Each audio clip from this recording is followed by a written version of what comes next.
बिस्मिल्लाहिर्रहमानिर्रहीम। अस्सलाम वालेकुम। आज 23 दिसंबर है और दिन है बुध का। कल जब ये खबर आई कि बल्ले का निशान तो होगा और बल्ला पीटीआई के हवाले कर दिया तो इस खबर ने तबाही मचा दी। पीटीआई नून लीग के लिए पीटीआई में के लिए ज़ाहिर है बड़ी फतह थी, इमरान खान की बड़ी जीत थी।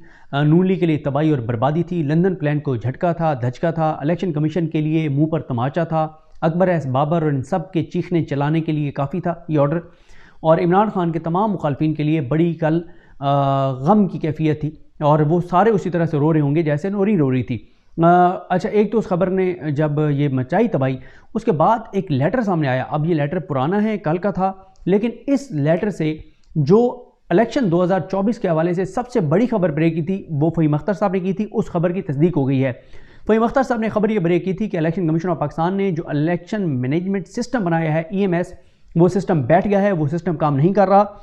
और इसको सिवाय फ़हीम अख्तर साहब ने किसी ने हाईलाइट उस तरह से नहीं किया था, लेकिन अब फ़हीम अख्तर साहब की इस खबर की बहुत बड़ी तस्दीक हो गई है और एक लेटर जो है वो सामने आ गया है। उस लेटर का मतन मैं आपके सामने रखता हूँ। ये लेटर लिखा है रिटर्निंग ऑफिसर ने, जो असिस्टेंट कमिश्नर हैं योब, उन्होंने लिखा है।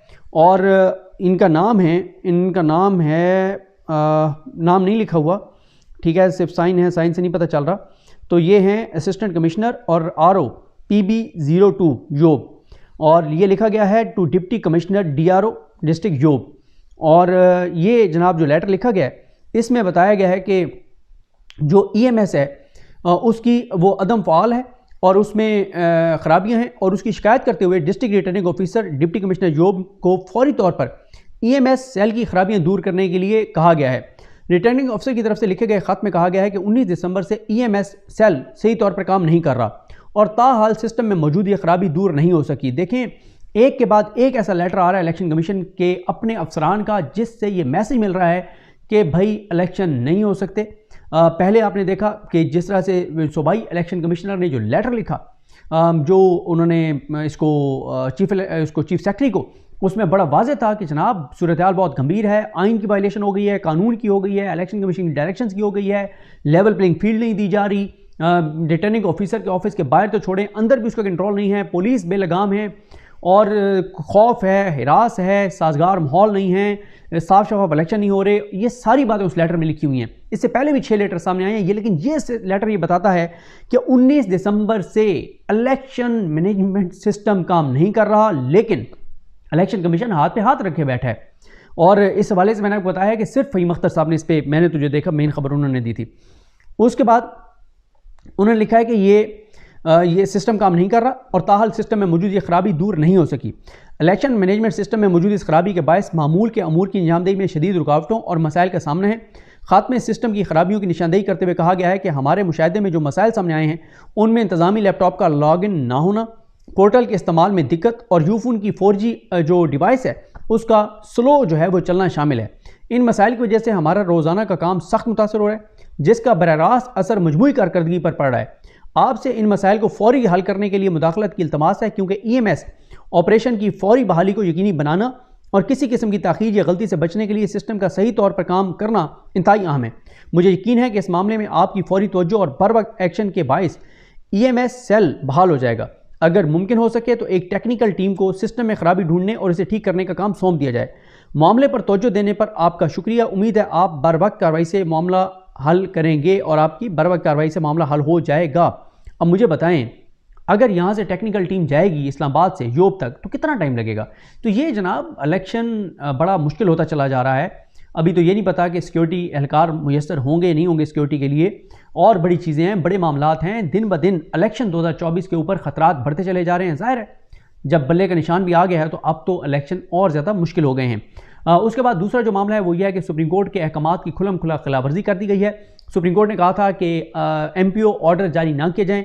शाह महमूद कुरैशी साहब के MPO ऑर्डर्स जारी कर दिए गए हैं, और इस हवाले से मैं इस वीडियो के अख्ताम में वो जो मीडिया गुफ्तगू की है बैरिस्टर तैमूर मलिक, उनके जो वकील हैं, और उनकी साहबजादी मेहरबानों ने, वो आप सुन सकेंगे। शाह महमूद कुरैशी साहब के MPO ऑर्डर सुप्रीम कोर्ट के रोकने के बावजूद जारी कर दिए गए हैं। सुप्रीम कोर्ट का ऑर्डर फारिग कर दिया गया है और लेवल प्लेइंग फील्ड PTI को बिल्कुल नहीं दी जा रही। मैं आपको बस उमैर न्याजी का एक पैगाम सुनाकर, जो उन्होंने बताया है कि इमरान खान साहब का पैगाम, वो सुनाकर उन्होंने रफ्तार से गुफ्तगू किया है इकराम राजा से, और उसके बाद जो है वो आप सुन सकेंगे जो बैरिस्टर तैमूर साहब, तैमूर मलिक और मेहर बानो की गुफ्तगू इसके बाद आप सुन सकेंगे। और आज का दिन बहुत इंपॉर्टेंट है क्योंकि कल साइफर की समाअत नहीं हो सकी, क्योंकि इसमें इन्होंने बताया है बैरिस्टर उमैर नियाजी ने कि इसलिए कि शाह महमूद कुरैशी की जानिब से दरख्वास्त दायर की गई है। टोटल 6 दरख्वास्तें दायर की गई हैं और अबुल हसनात सिकंदर जुल्कुरनैन साहब को कहा गया कि पहले आप फैसला करें कि जनाब वो जो कल लोग आए थे जिनको कोई पता नहीं वो कौन थे और ये मीडिया के नाम पे कुछ बंदे अंदर आपने लाए थे, तो आपने तो ऑर्डर किया हुआ कि इन कैमरा प्रोसीडिंग है, तो वो बंदे कैसे आए इसकी तहकीकात करवाएं। तो इस पर दरख्वास्त दी है, उस पर जज साहब ने ऑर्डर पास नहीं किया। आज अब समाअत होनी है बुध के दिन 27 को। आज देखते हैं क्या होता है। और कल का दिन बहुत इंपॉर्टेंट है क्योंकि कल 28 दिसंबर को इस्लामाबाद कोर्ट में मियां गुल हसन औरंगजेब साहब बहुत अहम इमरान खान की दरख्वास्त सुनने जा रहे हैं, वो इन कैमरा प्रोसीडिंग के हवाले से है। अब जरा सुनिए कि बैरिस्टर उमैर नियाजी क्या कह रहे हैं इकराम राजा को। अडयाला जेल के बाहर इस वक्त मौजूद हैं बैरिस्टर उमैर नियाजी हमारे साथ मौजूद हैं। खान साहब से मुलाकात करके आए हैं और ये कहा जा रहा है कि कोई पैगाम लेकर आए हैं, तो क्या पैगाम है नियाजी साहब? पैगाम तो जी लाउड एंड क्लियर इस सेंस में है कि सुप्रीम कोर्ट के फैसले को खान साहब ने पढ़ा और उसमें जस्टिस अतर मिनल्ला साहब का इजाफी नोट देखा गया और प्रोसिक्यूशन की साइड से जिस तरह से इल्जाम लगाया गया कि शायद जो है ना खान साहब के साइफर की वजह से कोई जो है ना किसी बैरूनी मुल्क को फायदा हुआ, तो उन्होंने बड़ा कैटेगोरिकली कहा, मतलब बड़ी छोटी बात की और बड़ी जामे बात की। वो बात ये की कि अवाम इस चीज़ का फैसला करें कि रिजीम चेंज करना क्या ये बड़ा जुर्म है या आपके मुल्क के खिलाफ कोई साजिश हो रही हो, उस साजिश को बेनकाब करना, उसके आर्किटेक्ट्स के बारे में बताना, ये बड़ा जुर्म है। तो मतलब ये सिंपल सी बात उन्होंने कही है और ये मेरे ख्याल से बहुत गौरतलब बात है। पैगाम आ रहा है कारकुनों के लिए? ये बिल्कुल ये कारकुनों के लिए नहीं, ये पाकिस्तान की आवाम के लिए। क्योंकि देखिए ना, अगर आप बाहर की किसी एक्सटर्नल थ्रेट के बारे में अपनी आवाम को कॉन्फिडेंस में नहीं लेंगे, वजीर आजम कौन है? वो chief executive of the nation है। अगर वो नहीं लेगा तो कल को कौन सा वजीर आजम अपने मुल्क के मफाद के लिए खड़ा होगा? ये बेसिकली हमारे तमाम आने वाले वजीर आजमों को मैसेज दिया जा रहा है कि बाहर के गुलाम बन के रहो। अगर गुलाम बन के नहीं रहोगे तो सजा इमरान खान की तरह तुम्हें मिलेगी। आज की समाअत का जरा बताइए, उसमें क्या हुआ? आज कहा जा रहा है कि जो समाअत है वो बगैर किसी कार्रवाई के मुलतवी, उसकी क्या वजह? अच्छा, वो समाअत पिछली तारीख से आ रही है। जो इनके फॉरेन ऑफिस के गवाह हैं शमून, उन पे जरा होनी थी। उनका एग्जामिनेशन इन चीफ पहले रिकॉर्ड हो गया था हमारी तरफ से, सिकंदर जुल्करनैन साहब पे उन्होंने उस पर मुकम्मल जरा कर ली थी। अब शाह साहब के वकील ने उस पर जरा करनी है और जरा शुरू होने से पहले शाह साहब ने क्लियरली एक एतराज उठाया कि जनाब पिछली दफा जब आपने तमाम गवाह कलम बंद कर रहे थे तो चंद लोग अंदर आ गए थे जो कि बजाहिर कहा गया कि मीडिया के लोग हैं। तो आप पहले ही ट्रायल में एक क्लियर कट ऑर्डर कर चुके हैं कि ये इन कैमरा ट्रायल है। अगर इन कैमरा ट्रायल है तो ये तमाम गवाहान आपने उन लोगों की मौजूदगी में कैसे लिखे और वो लोग कौन है और उन्हें किस लोगों ने फैसिलिटेट किया अदालत के अंदर पहुंचने में? ये कोई खुला कमरा तो था नहीं ना, जेल में घुस के गए हैं, ठीक है, सिलेक्टेड लोग थे। तो इस बारे में तहकीकात कराई जाए, ये दरखास्त दी। तो इस दरखास्त का फैसला अब जज साहब क्या लिखते हैं वो पता चल जाएगा। साथ ही साथ उन्होंने कार्रवाई कल के लिए मुलतवी कर दी है क्योंकि कल जैसा कि आपको पता है कि हाई कोर्ट में केस लगा हुआ है सेक्शन 14 की दरखास्त पे। अगर वो दरखास्त अलाउ हो जाती है तो ये वैसी प्रोसीडिंग सारी सेटिसाइड हो जाएगी। शाह साहब की रिहाई अभी तक नहीं हुई, अभी उनकी फैमिली कहाँ है? शाह साहब की फैमिली अंदर ही बैठी है और वो पिछले 4 दिन से इन्होंने सारा आगे बताया। वो जो चीज़ें हैं बैरिस्टर तैमूर साहब ने और मेहर बानो ने बताई हैं वो आगे आप सुन सकते हैं। और आज के दिन के हवाले से लतीफ़ खोर साहब ने कहा है कि वो सुप्रीम कोर्ट जाएंगे कि इमरान खान साहब की तोशाखाना में जो सज़ा है उसका जो फैसला है उसको मुअत्तल करवाने के लिए जो सुप्रीम कोर्ट में उन्होंने इस्लामाबाद हाई कोर्ट के फैसले के ख़िलाफ़ अपील दायर की है, उस पर वो चाह रहे हैं कि समाअत जल्दी मुकर्रर हो। उसके लिए आज शायद वो बेंच के सामने पेश हो, कायम मकाम चीफ जस्टिस पाकिस्तान के सामने, और उन्होंने कहें कि वो केस जल्दी लगाया जाए। अब आप आगे सुन सकेंगे कि बैरिस्टर तैमूर मलिक ने और शाह महमूद कुरैशी अपनी साहबजादी ने किस तरह से बताया है कि शाह साहब की जो ज़मानत है वो नहीं दी जा रही, और वही हुआ जिसका उन्होंने खदशे का इजहार किया था कि MP ऑर्डर जारी कर दिया गया। लेकिन ये जो उनकी गुफ्तगू है वो MP ऑर्डर जारी होने से पहले है। उन्होंने सारा बताया है कि क्या हो रहा है। सबसे पहले जो है मैं बात करूंगा शाह महमूद कुरैशी साहब की बेल के बारे में। जैसे कि आपको पता है कि सुप्रीम कोर्ट ऑफ पाकिस्तान के 3 रुकनी बेंच ने उनको और ख़ान साहब को 22 तारीख को साइफर केस के अंदर बेल दे दी थी और उसमें बड़े मुफस्सिल तरीके से कई बातें की गई, जिसमें यह भी है कि एक ऐसी पार्टी के 2 सीनियर तरीन सरबराह जो हैं जो अंदर हैं उनको इलेक्शन के मौके पर एक जेन्युइन इलेक्शन के लिए बाहर निकालना चाहिए।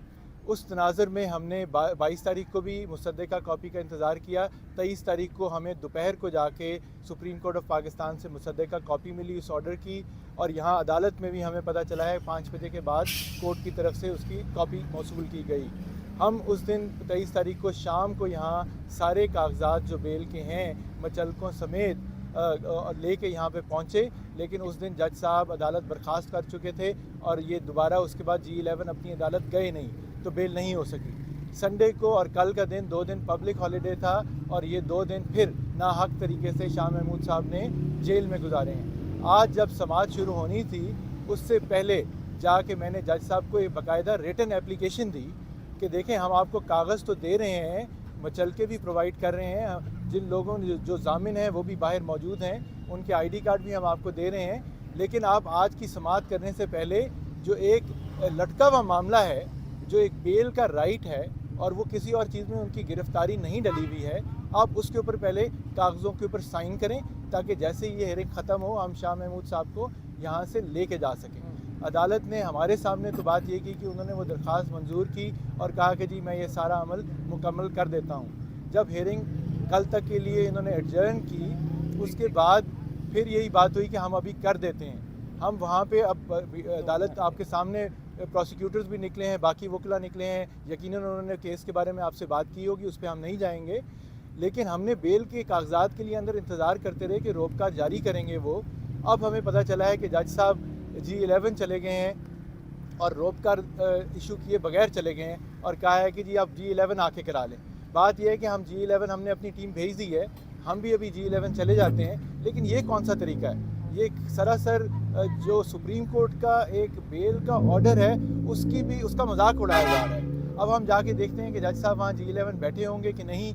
हमें अगर आज ऑर्डर रोबका मिल भी जाएगा तो क्या हम वक्त के ऊपर यहाँ आके उनकी आज रिहाई करा सकेंगे कि ये दोबारा डिलेइंग टैक्टिक है, कोई बहाना ढूंढा जा रहा है कि किसी और तरीके से किसी और केस में, किसी फ्रिवलेस केस में नाहक तरीके से उनको किसी और केस में डाल के जेल के अंदर ही गिरफ्तारी डाल दी जाए ताकि बाहर आने का, आपसे 2 मिनट भी बात करने का मौका ही ना दिया जाए।